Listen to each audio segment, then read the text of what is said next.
And that's why, this stuff, I think it's all going to deliver off chain. This guy probably, he knows all about Welcome, Peter Todd. All I know. Now, my specialty is Bitcoin Standard versus Bitcoin. You have any thoughts on that?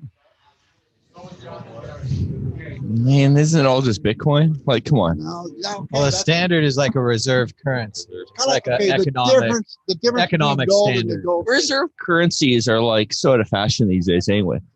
Reserve currencies are so out of fashion. It's all about pumping money into the system as fast as possible. That's the new irresponsible view. But in the old days, we used to have something called conservatism. Right. Responsibility. Yes, it was called. Sounds so boring. Reasonableness. I want my pony now. Right. But Vermin Supreme, man. Vote. Okay, for example, I want my goat. When gold was a standard, it never circulated. So it circulated before standard, money, it'll but never once it became a circulate. standard, it didn't circulate. It was stuck in a vault, but governments did issue like coinage, but the face value, the value of the coin, whether it was silver, nickel, or penny, was always less than the face value. That's a legitimate form of government, incidentally. That was the prerogative of the kings, and the difference was seigniorage. They provided a valuable service to society without any taxation. What do you think now, Peter? Do we need a Bitcoin standard? I mean, it might go work, but there's probably plenty of other things that'll go work too, like Ripple standard, Ethereum standard. I think like in terms of Bitcoin standard, another form of standard is just not inflate your currency so much. Currencies aren't fundamentally wrong. Right, but we need to identify what is inflation, because the original you can create non-inflationary purchasing media. That's how we got onto the gold standard. The bank actually created a gold standard. Was not 100% reserve. You only increase the money supply as you increase other goods and goods coming onto the marketplace. So it was backed, but it was backed by the economy.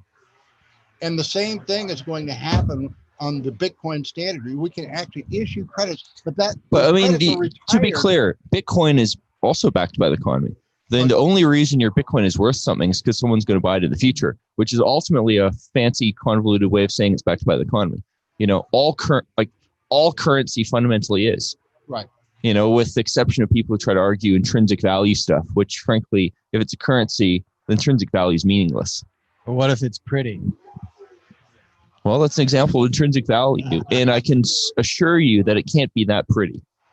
Bolivars are nice. I think Juan's got a guy that like knits purses and bags and things out of bolivars. They're very useful. Well, that's intrinsic value backing your fiat banknotes, and it's pretty much about intrinsic value. I have some in like a book. They're like pretty notes from like over the world. That's better. You're like $1. Your handbag made out of notes. How do you know that they're not counterfeit notes? Would it matter to you? Probably not, because intrinsically it's still beautiful. Well, there you go. Is a rose by any other name? In the age of mass production, intrinsic value doesn't really get you much, because if the economy works, you mass produce it. Yeah. I agree with Roger Ver on this one point. There is no such thing as intrinsic value. All that value is imputed. And gold started out, that's a shiny rock. We can pound it and make it in smaller pieces. And that's the same what we're finding with Bitcoin. We're imputing value on it. It started out with no intrinsic value. We've imputed one step at a time. Well, I mean, to the extent you could say it has intrinsic value, the intrinsic value is in the way it's useful for exchange. Gold is really useful for exchange because it doesn't corrode. It just sits there. Gold is really boring, and that's great. Right. It's kind of annoying, actually, that gold has these other uses. But if you make screw with supply, you can just chew the edges. Isn't it still something like 60 to 70% of gold is for jewelry still? It's not for actual practical uses. Yeah, my understanding is apparently in India there's a cultural thing where buying gold for various events, dowries. It is sort of a cultural practice, which from a monetary point of view is really annoying, because if they change the cultural practice, it affects the value of your savings. Well, you don't want that. If I'm not mistaken, in India, where that comes from, women could not own any property, but they could own anything on their body. So what you did is you put the gold on the body, and that was hers. Then she could spend it and trade it and get whatever she needs. Yeah. And I also remind people, like, if you take the entire planet and you get all the gold on the planet and stick it on the surface, the entire planet would be covered by a layer of gold about a meter or so thick. You know, there is a lot of gold out there, far a meter. Jeez. Wow. There is huge amounts of gold out there. And the price of gold is purely propped up by the fact that currently, with current technology, mining it's hard. That can change. And it's happened before, too. Well, We could get an asteroid. there's now like the next sort of level in gold investment is selling off potential gold reserves. Yeah. So and that's probably going to be tokenized very, very soon. Yeah, and and just because like you don't want to participate in the tokenizing thing, you can still be economically affected because other people don't share your viewpoint. Yeah, back in the California gold rush, I actually printed some of the prices, and because gold was so plentiful and everything else so scarce, like a pound of coffee was $2,000 in those old dollars. Yeah. And just because everybody had gold, but nobody had blue jeans or picks or shovels or coffee. That's what they always say about the gold rush. It was the people that sold the shovels that got rich. And the other neat thing about the California gold rush, it was actually the second and third sons who were coming over from the East Coast. They weren't going to inherit anything at home. They had an uptight Victorian living on the East Coast. When you went out west, you could suddenly drink whiskey and fuck whores. And everybody was like, this is the greatest thing ever. They didn't even care about getting the gold out of the ground. They were in the cities having fun. And that's why you look at San Francisco or any of these other cities, the brothels, the prostitution, the bars, they were cranking it because these East Coast rich people were out here having a good time.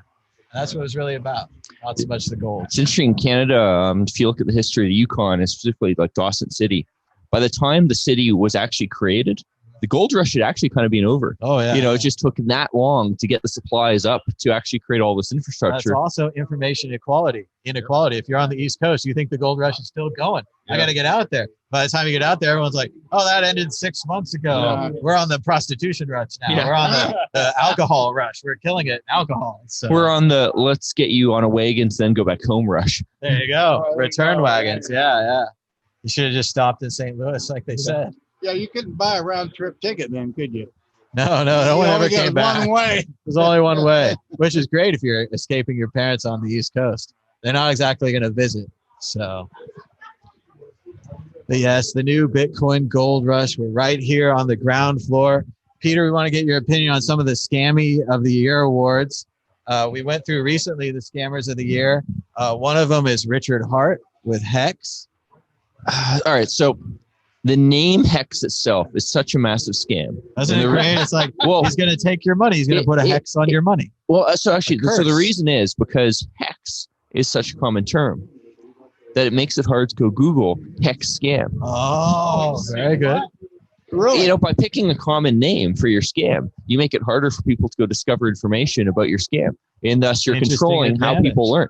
On the other hand, if you pick an uncommon name, like some stupid one, like say Proof Marshal Open Timestamps, it's very easy to go Google, and anything Google will come up to there. Thus, you should go trust me because I'm totally honest. Can I have your Bitcoin private keys? I identified All of them. Richard Hart and Hex, and he banned me after that, or what is unfollowed me or whatever. I can't follow him anymore because I thought it was actually a compliment. I said, look, it's an honest scam. It's an honest corruption. It's He told you, straightforward. yeah, it's an honest scam because he told you right up, this is a scam and this is a pump.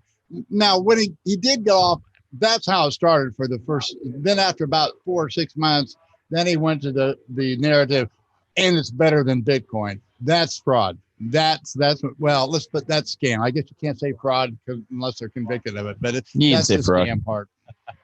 The scam part was when anybody that says they're better than Bitcoin, basically by their own words, they're saying that what the standard is.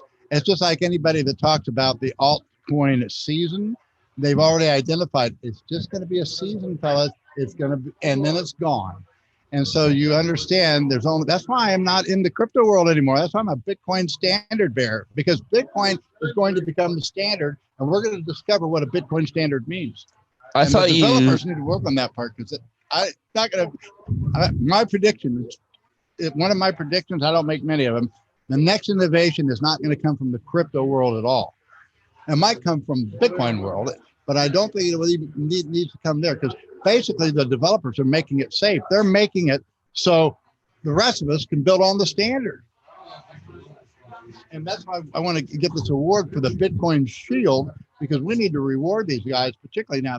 Peter's been in this thing from the beginning, but yeah, Peter, strong Shield presence on Twitter. How many keeps moving from altcoin to altcoin? Doesn't even follow Mad Bitcoins. Sad. I basically don't follow anyone on Twitter, so Peter, I have don't a get your hopes question up. for you. I know. How many developers have just emerged maybe in the last 2 years or since Bitcoin reached 10,000? Let's say since December 17. Since December 2017. Tatiana Mraz warming up on the stage. All right. We got. So.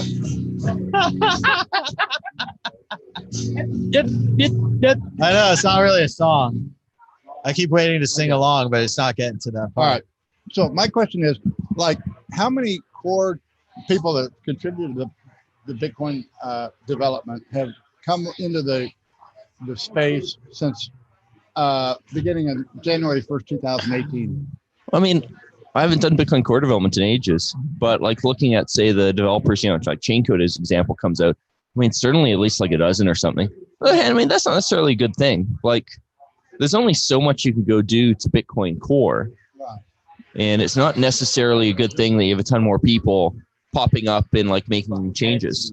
Wait, there's no Bitcoin core. We don't like use just Roger Jordan's making, Bitcoin. Changes to the code to reorganize and so on. Bitcoin core, okay? I'm offended. If you're going to call it Bitcoin core, I'm going to pull it. It is Bitcoin core. That is the name of the software that you're really talking about. The original implementation, like the original Bitcoin wallet, right? Yeah, and you make that distinction because in theory, the implementation you go use could change. Now, for technical reasons, that's really hard to go do, because getting two pieces of software to agree 100% on every single case that's why we need more impossible. Implementations like Bitcoin, no, it's not. Right? Bitcoin makes it safer. Absolutely not. And the problem there is, like, this is a consensus system. If your implementation disagrees with my implementation, we're not on the same system. And it's very easy to exploit that. You are much better off with one implementation people run that is the specification. And I'd put it another way too, like, especially in academia, it seems this idea of like human readable specs. And remember, like, I used to be friends with Emin until he started lying about like human readable specs on like Ethereum. And it's the problem with it is you have to go test specifications. You have to verify that the specification interacts the way you want it to with other parts of the spec. You want to make sure that it does things that you want it to do under certain conditions. That's much easier if the specification is executable code.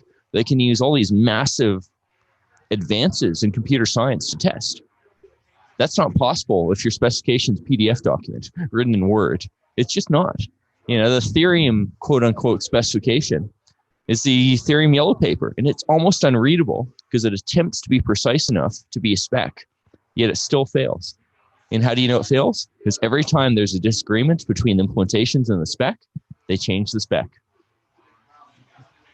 Okay, well, I want to go back to the Bitcoin core. Will you explain to me, man, the difference between Bitcoin and Bitcoin core? Because when I did Bitcoin, I mean, I get it, but the way I kind of learned the thing, it seems like Bitcoin core was an invention of Roger Ver. No, not really. No, the actual name Bitcoin Core is something Gavin Andresen came up with quite a while back. The name Bitcoin Core is something, I believe it's either Gavin Andresen or perhaps Mike Hearn, one or the other. They came up with it. There's actually a pull request on GitHub. They can go and track down to see this. Mainly like the software package. Bitcoin is kind of like the space or the generic term. And what Roger is trying to do is to change the generic term from Bitcoin to Bitcoin Core, right? So that then he could say all of these Bitcoin ... dots are equal. No one has just Bitcoin. Right. I know. If I would ever get in a conversation with Roger, I mean, look, I respect you. I'll call you Bitcoin I'll call you Bcash, but you can't. Yeah, I'm going to be offended if you call Bitcoin Core because He gets mad if you call it Bcash, even though that's an abbreviation and it's a Right. shorter way of saying something. It's not necessarily a I don't slur. even call it Bitcoin. As long as he uses Bitcoin and Bitcoin Cash, I can live with that distinction. But when he starts distinguishing Bitcoin and Bitcoin Core, it's an alternative. He's really trying to make himself an equal. Well, I would say it's just straight up fraud. This is an attempt to make people go buy something that they're not expecting to buy. And the way I'm putting it is too. Look, if you go up to me and say, I want to go give you $100 for, X amount of Bitcoin, and I give you Bcash, and this goes in front of a judge, I'm going to be the one who's going to be hit with fraud charges. Yeah. It's such a clear-cut thing. Now, it could have gone differently, had the economics and so on gone differently when that split happened. Maybe, it would have been possible for Bitcoin to be what we would now call Bcash.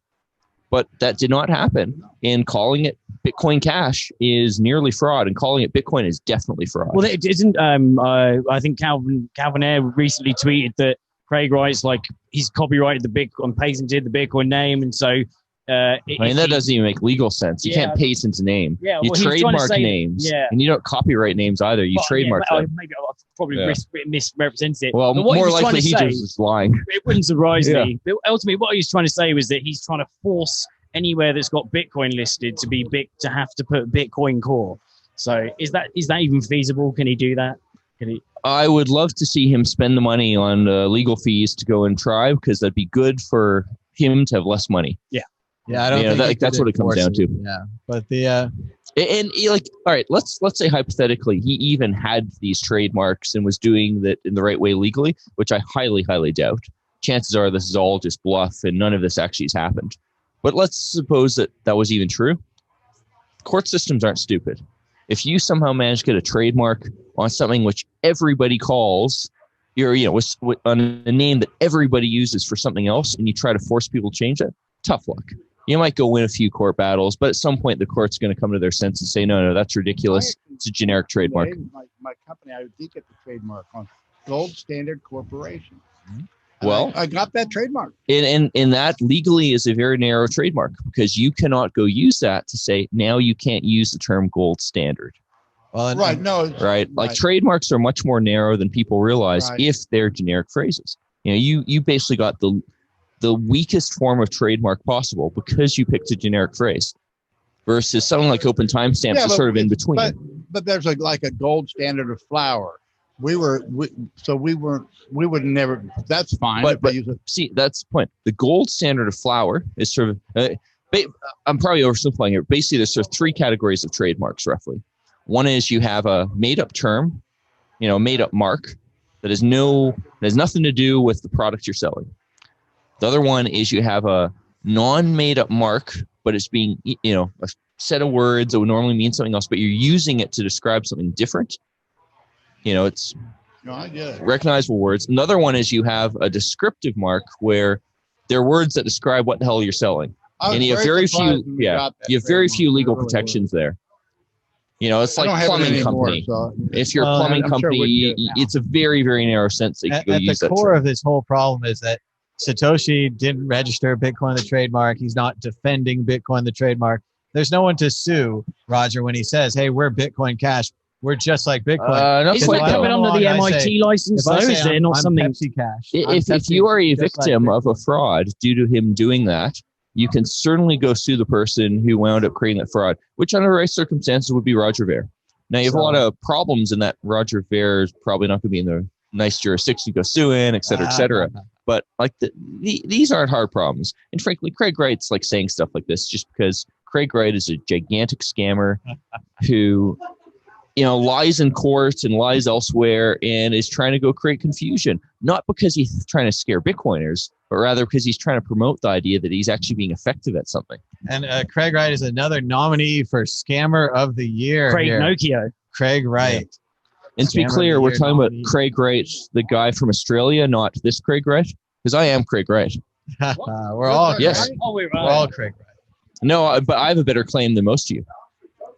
I was still first. Have that proof of Bitcoin that's on Twitter that you just need to run through the machine. It's a paste bin and everything.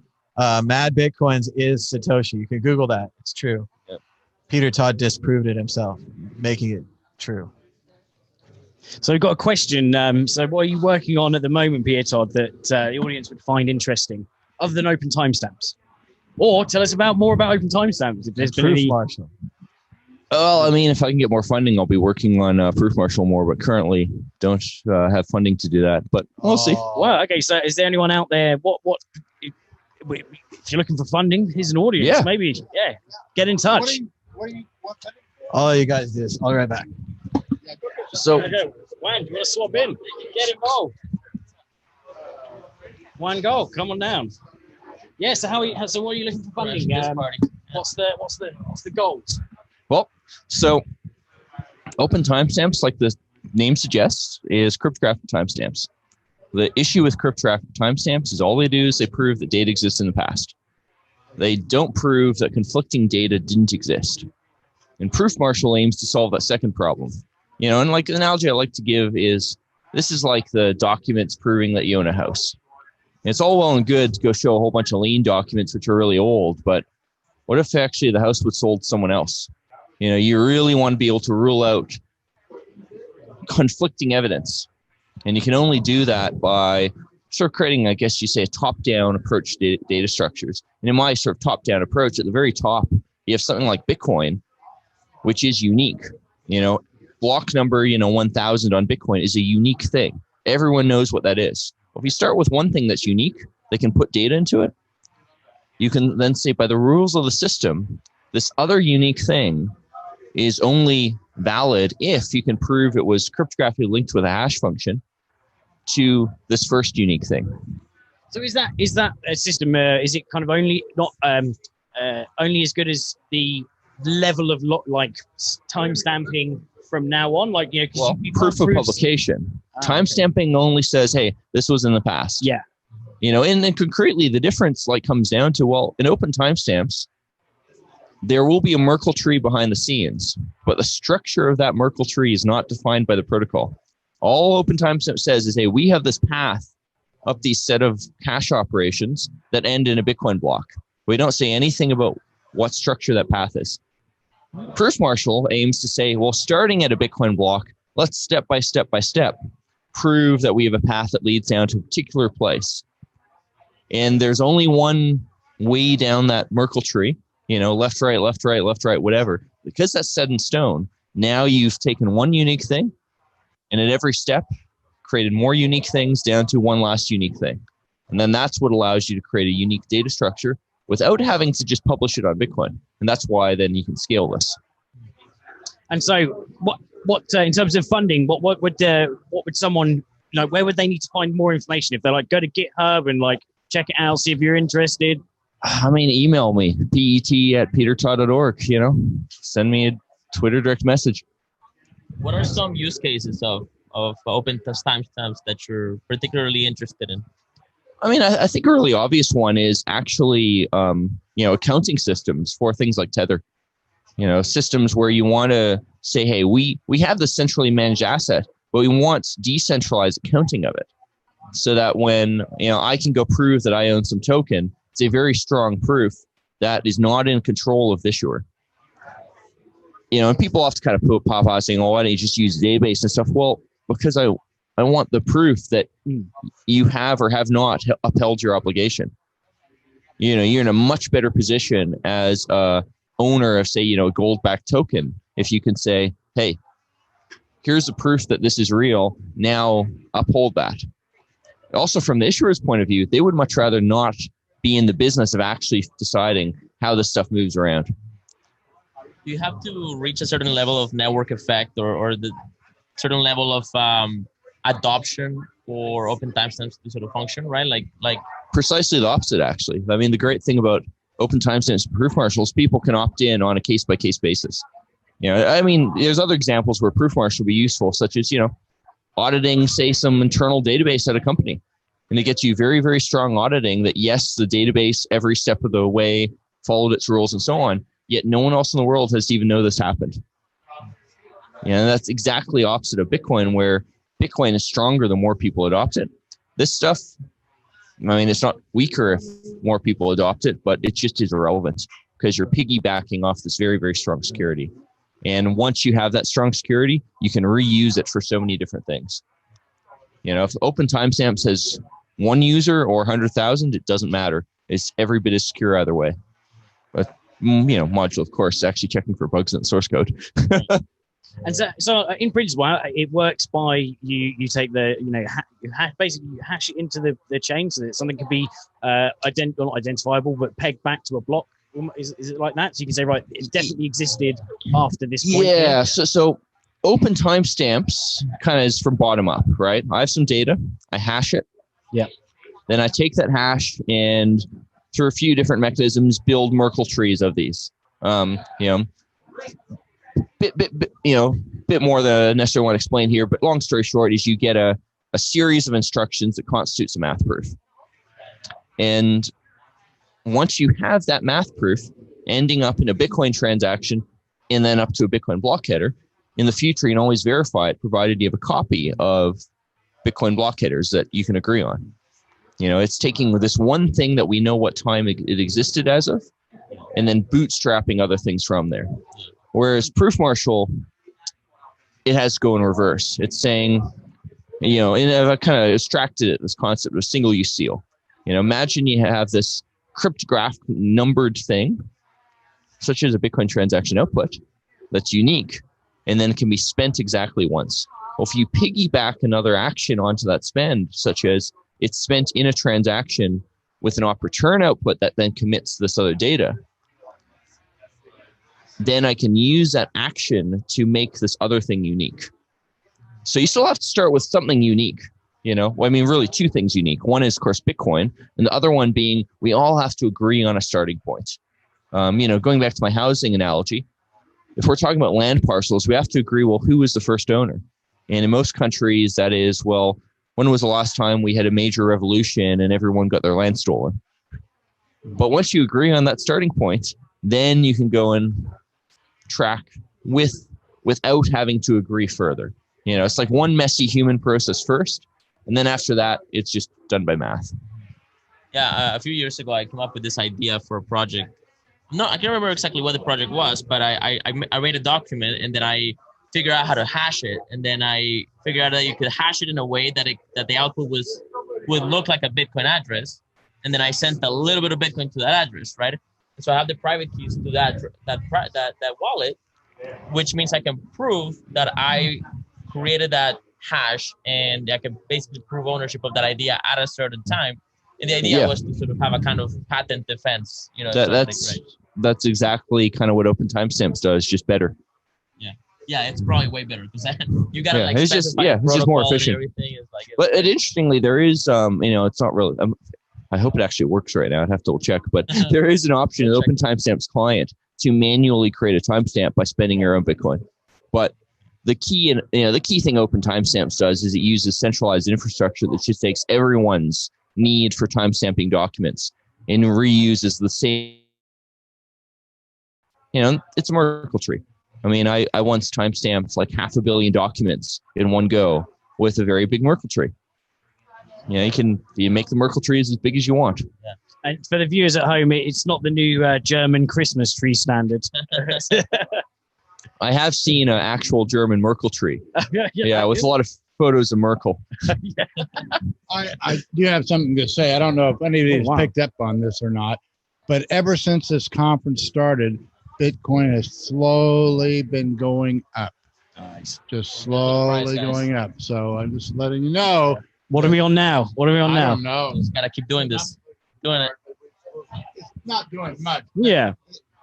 It's on the rise. Yeah, since the conference, it's never gone lower than when we started. All right, so how do you know it's actually gone up? I mean, you're looking at your phone there. Like, maybe I hacked your phone. You could. Yeah, this could be. And he would. I'm trusting more. Yeah, you're trusting a lot of steps there. Yeah, you know, your Wi-Fi. You're hooked into some fake VPN Wi-Fi, and you're being trying to make us bullish. You know, that's why we want to come up with this Bitcoin Shield and reward the developers, because we really do appreciate you, and we do know that a lot of the developers that didn't get in on Bitcoin early, they're putting a lot of work into it, and they really aren't getting compensated. And so this is one thing, I think it's a necessary thing to recognize and reward people in the community, and particularly the developers. And Tone really came up with that idea. He said, you know what, we really need to come up with one that's not just an award, but also a stipend to show people, hey, we appreciate what you're doing. So you're probably going to be, we don't know who to award it to this at the upcoming Malta thing. So you're going to have to contribute who we're going to do. I mean, I just play a dev on TV, so I'm not qualified even, but so you and others are going to be asked, who should we give this to? I really don't know. So how if someone wanted to vote for Peter, if someone wanted to vote for Peter, but contribution to Bitcoin, how would they do that? Well, initially, and I'm not going to be part of this committee, but Tone's going to be asking other developers, established developers, been in this since 2009. They don't really care if they're rewarded, don't need to be rewarded. What we're really looking for is a new guy that maybe got into Bitcoin late, but he's become a developer. We want to recognize them and show them that, hey, we really appreciate you for what you did. I mean, we could give it to the old OGs, but they really don't need it. Maybe we have an award without the stipend. Well, we want a stipend. So that's actually an interesting misconception. A lot of people who work on Bitcoin, on the technology, never actually bought that much Bitcoin. Right. Some of them went and sold a lot as it went up. Like it's surprising actually how many people work on Bitcoin, not because they're personally rich. But I don't know who they are, and don't really care to. But you do, and so do other developers. And so that's what we want to have. And I'm not going to be a part of that. In fact, I just want to pass on this project, and then people can. We want to award this shield, and then if you want to be a shield bearer, you can buy. And we're going to use those funds to reward, and we want this to be an annual thing. And like I said, okay, we need one. You came up with the idea we need a sword. Now, who's that going to be for? That was Tone Vase. He said we need a sword. I think the sword should go to like the most valuable troll on Twitter. Okay. Well, Giacomo will definitely win that one. Yeah. Some of those are easy to figure out. Yeah. But again, that's the shield thing is really for the developers, or maybe they're just working for Bitcoin out of their heart, and we just want to recognize them for what they are, and not just an honorary reward, but also a stipend. The sword, Giacomo, yeah, he loved it. Okay, we already got that one figured out. Trolling awards.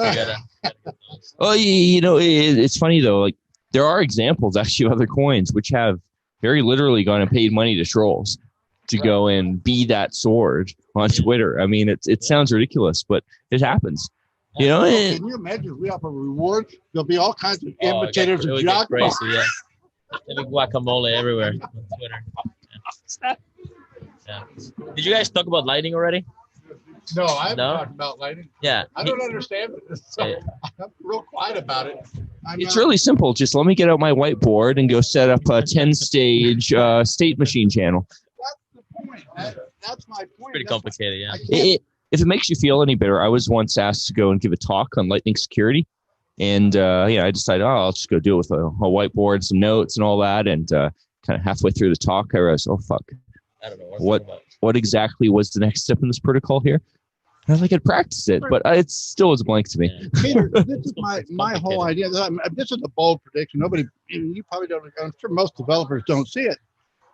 To me, Bitcoin's the innovation. That is innovation. The next innovation is going to be the Bitcoin standard, and that's going to be brick and mortar guys, entrepreneurs that we know how to develop this, and make it easy for others. And people that were on the gold standard, they didn't even know they were on the gold standard. They were just getting paid on the gold standard. All their money was on the gold standard. And it was only if you haven't read The Lost Art of Commercial Banking is by E.C. Hard. He was my mentor. And he was the one that taught me how banking and the gold standard emerged from gold. And that's a very important model to look at, because I see the same thing happening on the Bitcoin standard. It's going to come off chain. Bitcoin's not going to be cash, because whatever's the standard was never used as cash. Although remember, we're in a unique situation where with pre-cryptography technology, there is no way to have a standard that then also gets traded in a way that's directly linked to the original thing. With cryptography, you can. And that's really unique to cryptographic systems. The concept of Lightning is really hard to come up with pre-cryptography. But with cryptography and with a blockchain and with Bitcoin, a thing like Lightning can actually exist, which is totally unique in history. Because it kind of boils down to a simple question.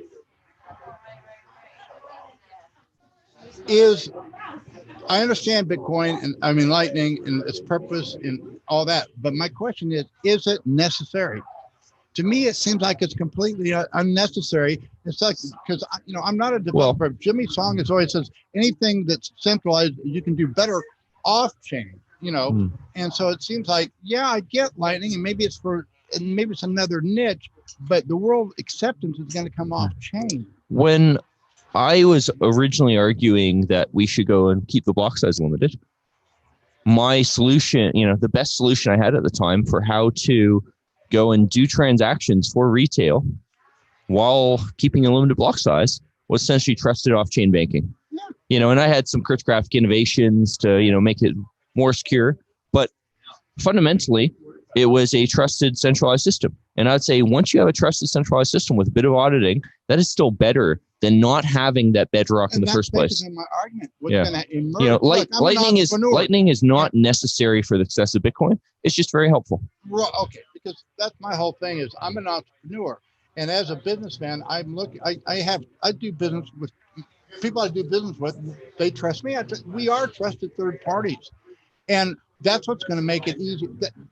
Okay, I built heavy stabs made. Okay, the guy that made the stabs, he doesn't even know he's on the Bitcoin standard. He made these stabs because I'm in Bitcoin. So in that sense, he's already on the Bitcoin standard. He just doesn't realize it yet. And, I have a referral system. So people, if they subscribe to my newsletter, they have a credit with me. If I don't have the Bitcoin on the website, they can request it. We don't do it like an exchange every hour, or every day. Once a month, we'll send it. But they trust me, and that's the way that banking started under the gold standard is, banks created money out of nothing, but they held as collateral they only created it for producers, people that are bringing new goods and services in the market. So it was backed. It wasn't backed by gold. It was backed by other things. That's what the standard means. The standard is Bitcoin is going to be the measure, but there could be stabs. There can be all kinds of, could be cars, it could be computers, it could be all kinds of goods and services. And they're priced, that's what the standard is. It has to become a unit of account. It's one of the things, right? A unit of account. An index. And a measure of, it's like a yardstick or a meter stick. It's a yardstick, yeah. And you're touching on a topic of trust and sort of the realities of trust versus the necessity of like the risk of depending on trust, right? And so like the reality is society functions on trust to a significant degree because like trustlessness is very expensive, and right? That's how we measure each other. Well, all right. There's areas where I'll go push back though on this idea that society functions on trust. And I had this criticism earlier when Bobby Lee was up on their panel. Just saying society functions on trust is really, really misleading. It's complicated. It's more complicated than that. Society functions on trust that is auditable. Right. Bobby Lee gave the example of, you go to your 7-Eleven and you trust that they don't go poison you. No, you don't trust that they don't go poison you. You go trust that there's a massive infrastructure that means A, if they go poison you, they'll probably wind up in jail. And B, if they go poison you by something, not so overt, by accident or whatever, you'll probably get caught by this vast web of interlocking regulations and auditing, et cetera, et cetera. Well, this is not blind trust. Whereas a lot of crypto stuff that people try to push actually is blind trust. Yeah, I think you were on the panel where they asked you about regulation. Were you on that panel, I think, today or something? There was a panel up there where they asked about regulation. And, of course, everybody's, I'm really against regulation. And, I'm libertarian, but I'm not a capitalist. And the difference is, I do think by regulation, you have to enforce laws. There's only one purpose of government, and that's to punish evildoers. And basically, I get that from scripture, but that's what it is. You punish evildoers, and you can either be evil within the system, or if it's somebody invading you, it's national defense and domestic defense. And if So there's fraud, basically, you want governments because God doesn't seem to be very active. Let's put it this way: God only asked for 10%. I don't think the government should ever get any more. But I suppose you can never be truly trustless when you're using Bitcoin, because you unless you designed the CPU, designed all the code. Again, this is one of those misnomers. Yeah. Like the idea. Again, going back to like what we said, the idea that what if like my ARM chip, has like a back door in it? Like, have you ever tried to design a back door at the silicon level without input from the people writing the software? It's really, really hard. AI doesn't exist, let alone exist in a way where we can go package it into a silicon level exploit that'll like not get caught. This is a perfect scenario, but like we're in much better shape in terms of hardware backdoors for big classes of hardware. On the other hand, I mean, this laptop here, well, all right, if this is a MacBook, it's probably not biscuit. But if that were an x86, the x86 firmware and et cetera, like all this stuff, they have what look like to be deliberate backdoors. Now, that type of backdoor is the sort of thing which is very scary. Your phone is another great example. Like the baseband firmwares on phones, which is literally what talks to the radio and directly communicates with outside. Those appear to be full of exploits, and it's probably intentional. Or at least intentional in the sense that they're not going to fix it, because they'd much rather be able to take over people's phones remotely. What about Intel backdoors? Raptor is right. Well, I mean, that's exactly what I mean. Like in terms of the laptop example, Intel's backdoors are indistinguishable from, NSA implants. Now, that doesn't mean that they are, but the moment something's indistinguishable from something, you should be scared. And I would not trust x86 hardware for a lot of things. Do you think on the hardware backdoors? Do you think what's the situation with Huawei? Because I've read people that say that it's BS, and then there's obviously the US government's coming down pretty hard on it at the moment. With their restrictions. I suspect the situation is more something like, the NSA gets a ton of money. That money is not very well audited because the NSA is secretive. At multiple levels within the NSA, they're secretive. So very likely by the time the money kind of funnels down to the group that's tasked with, hey, let's go backdoor everything, they'll go off and backdoor everything, even if it's ineffectual and doesn't actually meet U.S. government aims, let alone like U.S. national aims. So, one way to put it is like it's a giant clusterfuck at every level of money getting spent. And I think we saw that with Snowden. We learned that the type of exploits they had weren't that clever. They're the kind of thing anyone could go do with a pile of money. And B, at every level, people were lying to their superiors about what they were actually doing, both within the NSA, but also in terms of how the NSA talked about their capabilities with politicians. They hid stuff from politicians, and then the politicians hid stuff from us. Right. And at every level, it isn't necessarily even that much hiding. It's like, I'll just go hide this little detail, but it adds up when you're talking about a 12-level deep organization. Well, the thing is disclosure is basically what you're saying about, but it takes time to learn. You could disclose to me the back end of Bitcoin, but it's not going to do me any good because I don't understand it. So. On the other hand, unlike all this other stuff, you could go learn it relatively quickly. Yeah. The way I originally learned how does Bitcoin work is I went and sat down over, a few weekends with a pad of paper and the Bitcoin source code and read through it. It's not that hard. And honestly, the Bitcoin source code is pretty straightforward. Bitcoin is not a clever piece of technology at the low level. It does relatively straightforward things, in simple ways. And if anything, the way I found Bitcoin is I go read through it like, oh, of course that works. It was only after that I realized, hang on a second. No, there's this problem, there's this problem, this problem. For example, I've lived in Mexico 10 years. And I still can't speak the language. So, but what I do, I'm very, but people come to me because they see my track record, they know, and to me, that's easy. Anybody can trade, anybody can do what I'm doing. It's not hard. So you're kind of saying the same thing that I tell other people, but well, so a barrier you have to get through. An issue with trading is really want it. Trading has this competition. I mean, I'm a subscriber to the efficient market hypothesis. What? You know, I'm a subscriber to the efficient market hypothesis, and I absolutely believe it. And I've believed it ever since my dad like told me about when I was like 7 or something. You know, maybe didn't understand it that well back then, but like it's because it's a competitive thing. What it takes to outcompete other people is really hard, but you don't need to compete with me on your understanding of Bitcoin. You know, if you want to go and learn how Bitcoin works to decide whether or not it's trustworthy, it's not that hard. You know, in the same way, I'm not competing with anybody else trading. well, that's because your product is not actually trading there. What you're doing is you're teaching someone, which is different than actually doing the trading. That's why I said the emphasis is equity. Yeah. Because if I'm not in the market, it doesn't affect me at all, whether it's go up or down. Yeah, no, I think that's a very fair point. You know, and it's like good advice with investing is often buy and hold. Backwards. And like I said, but you're telling me, you're saying, well, anybody can do it, but it is easy for you. It's just like I have there are a things lot that are of easy for me. Nope. You know, there are a lot of me why around. Why can't anybody do this? It's so easy. You know. But see, this is the second thing with software. Once one person who can do it audits it,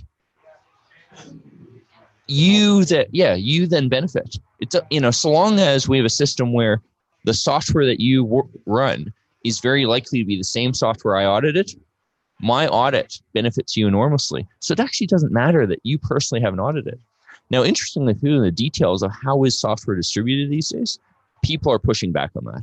You know, auto updates are a great example. Any auto update scheme where the person in control of the auto updates, or some man in the middle, has the ability to influence what software you actually download without someone else noticing, that is really, really scary. It happened with Electrum, didn't it? They were sending messages and exactly, That was a bit more of a social engineering attack, but in the big picture, it's roughly the same problem. But I think we with more like the thing of deep fakes. I mean, I was watching one the other day where they had like deep fakes.